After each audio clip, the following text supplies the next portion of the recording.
શું તમે તમારા બાળકને ખાનગી શાળામાં મફત ભણાવવા માંગો છો? તો આ વિડીયો ખાસ તમારા માટે. મિત્રો, આવતીકાલથી ગુજરાતની અંદર આરટીઈ હેઠળ મફત શિક્ષણ પ્રવેશ માટેના ફોર્મ ચાલુ થવાના છે, જેમાં તમારા બાળકને ધોરણ 1માં પ્રતિષ્ઠિત ખાનગી શાળામાં શિક્ષણ મળી શકે છે.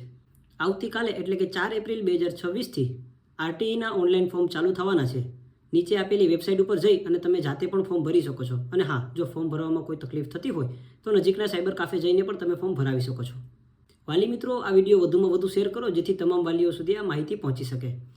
આપ ડિસ્પ્લે ઉપર જોઈ રહ્યા છો તે તમામ ડોક્યુમેન્ટ હાથ ઉપર રાખવા, જેથી ઓનલાઈન ફોર્મની અંદર તમને ક્યાંય તકલીફ ન પડે. ધ્યાન રાખજો વાલી મિત્રો, ફોર્મ ભરતી વખતે કોઈ ભૂલચૂક ન થાય. અને હા, છેલ્લી તારીખની રાહ જોયા વગર પહેલાના ધોરણે તમારા બાળકનું ઓનલાઈન ફોર્મ ભરી આવજો. તો મિત્રો, આ વિડીયો વધુમાં વધુ શેર કરજો જેથી તમામ વાલીઓને માહિતી મળી શકે. અને હા મિત્રો, જો તમને આ માહિતી ઉપયોગી લાગે તો વિડીયોને સેવ કરી લેજો, રીપોસ્ટ કરી દેજો. અને હા, બીજા વાલીઓ સુધી પણ શેર કરજો જેથી તેને પણ ઉપયોગી થાય. આવા જ ઇન્ફોર્મેટિવ વિડીયો માટે આપણા ઇન્સ્ટાગ્રામ પેજને ફોલો કરો. Thank you.